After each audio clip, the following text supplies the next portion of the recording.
విఘ్నేశ్వర సోదరం గురుగుహ ప్రియదం గౌరీ శంకర నందనం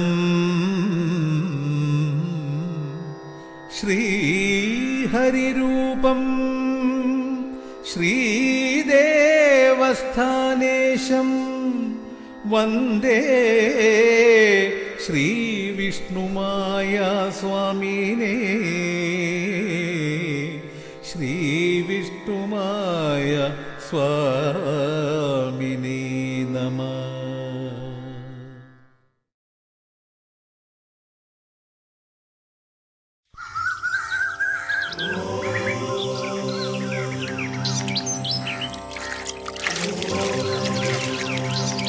శ్రీ నారితల్లి కథాంశం. ఇది కథ కాదు, ఒకరి మెప్పు కోసం కల్పించి చెప్పిన సందేశం అంతకన్నా కాదు. కొన్ని సంవత్సరాల క్రితం జరిగిన యథార్థ గాథ. మన అందరి మనసుల్లో కొలువై ఉన్న మన గ్రామదేవత శ్రీ నారితల్లి అమ్మవారి కథ. అవి సనాతన ధర్మం, సాంప్రదాయపు విలువలు, పరాయి ఆడవారిని సొంత ఆడపడుచులాగా భావించి గౌరవించే రోజులు. పల్లె సీమలన్నీ పాడి పంటలతో సుఖ సంతోషాలతో నిండి ఉన్న రోజులు.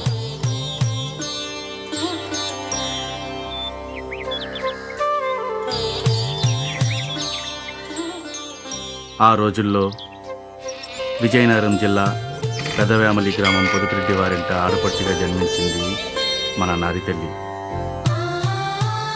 అందరి ఆడపిల్లలాగానే ఆమె బాల్యం కూడా ఎంతో సరదాగా గడిచిపోయింది. తన గుణశీల్యం, పెద్దల పట్ల గౌరవం, పూజలు, పుణ్యకార్యాలతో ఊరి ప్రజలందరికీ తలలో నాలుకలా మెలిగేది. ఆమెకు యుక్త వయసు రాగానే పెళ్లి చేయాలని పెద్దలు నిశ్చయించారు. విజయనగరం జిల్లా తానవరం గ్రామంలో చిరికివారి ఇంట వరుసకు మేనమైనటువంటి అచ్చయ్యనాయుడు గారితో వివాహం జరుపుటకు ఇరుపక్షాల పెద్దలు నిర్ణయించారు. అదే క్రమంలో నారితల్లి అచ్చయ్యనాయుడుల వివాహం ఎంతో వైభవపేతంగా జరిగింది. నారితల్లి అచ్చయ్యనాయుడుల జీవితం చూడముచ్చటగా ఎంతో అన్యోన్యంగా సాగిపోతూ ఉండేది. వ్యవసాయం ప్రధాన జీవనోపాధిగా ఉన్న ఆ రోజుల్లో ఈ దంపతులిద్దరూ కూడా వ్యవసాయ సాగు, పొలం పనుల నిమిత్తం ఊరి చివర ఉన్న పొలానికి వెళ్ళి వస్తూ ఉండేవారు. ఆ క్రమంలో ఒకసారి నారితల్లి వంట వార్పుల అవసరార్థం పేడతో చేసిన పిడకలను పెద్ద చెరువు దగ్గరలో ఉన్న పొలం నుండి ఇంటికి తెస్తూ ఉండేది. అలా ఒకరోజు పిడకలను తీసుకురావడానికి పొలానికి వెళ్ళగా ఆ రోజు పిడకలు చాలా ఎక్కువగా ఉండటం చేత గంప పూర్తిగా నిండిపోయింది. అలా పూర్తిగా నిండిపోయిన గంపతో అవస్థపడుతూ పిడకల గంపను తీసుకువస్తూ ఉండగా మార్గమధ్యంలో బరువు మోయలేక దించి కాసేపు విశ్రాంతి తీసుకుంది. మరలా ఆ గంపను ఎత్తడానికి ఎవరైనా సాయం చేస్తారేమో అని ఎదురు చూస్తూ ఉండగా అప్పుడే వరుసకు బావైన మల్లప్ప అటుగా వస్తూ ఉండటంతో గంప ఎత్తడానికి సాయం చేయమని కోరింది. మల్లప్ప సాయంతో ఆమె గంప పైకి ఎత్తుకుంటూ ఉండగా దైవ నిర్ణయమో విధి వైపరీత్యమో తెలియదు కానీ దురదృష్టవశాత్తు అనుకోకుండా ఆమె పవిటి చెంగు జారిపోయింది. ఊహించిన విధంగా జరిగిన ఆ హఠాత్ పరిణామానికి వారిరువురు ఒక క్షణం ఉలిక్కిపడ్డారు. సరిగ్గా అదే సమయంలో పొలం పనులు పూర్తి చేసుకుని అటువైపుగా వెళ్తున్న ఆమె భర్త అచ్చయ్యనాయుడు ఆ సంఘటన చూసి పూర్తిగా వివరాలు తెలుసుకోకుండా తన ధర్మపత్ని అయిన నారితల్లిని అనుమానించి కోపావేశాలతో అక్కడి నుంచి వెళ్ళిపోయాడు. సరాసరి ఇంటికి వెళ్ళి తన తల్లితో అతను చూసిన సంఘటనను తను అనుమానించిన విధంగా చెప్పి నారితల్లి ఇంటికి రాగానే ఆమెకు ఎటువంటి సహాయ సహకారాలు అందించరాదని, మాట్లాడవద్దని చెప్పాడు.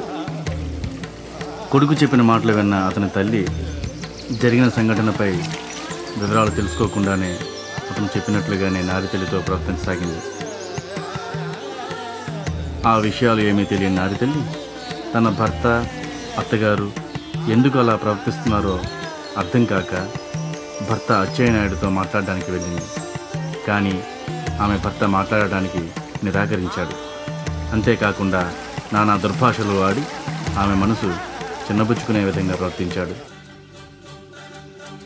ఆమె మాటలు విన్న నారితల్లి మనసు ముక్కలై పచ్చి మంచినీళ్లు కూడా ముట్టుకోకుండా సుమారు 3 రోజులు అలాగే ఉండిపోయింది.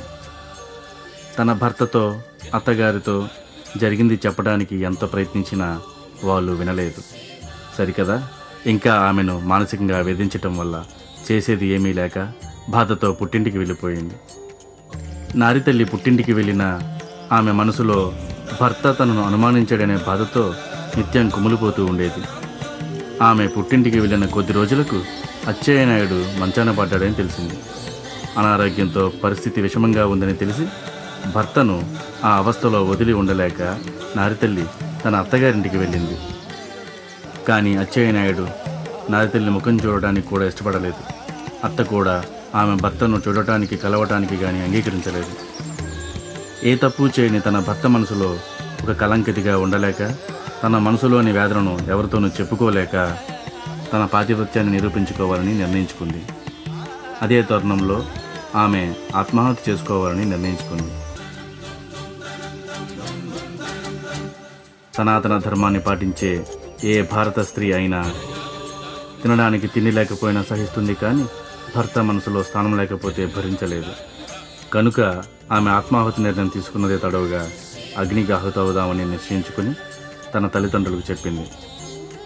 తన పాతివృత్యం ఎంతటిదో తెలిసాకైనా భర్త తనను నమ్ముతాడని భావించి తన జీవితాన్ని అర్పించడానికి పాలు, నెయ్యి తదితర సామగ్రితో నిప్పంటించుకుంది. తన పాతివృత్య మహిమ వల్ల ఆ నిప్పుల కొలిమి మండలేదు. చూసిన ప్రజలంతా ఆశ్చర్యచకితులయ్యారు.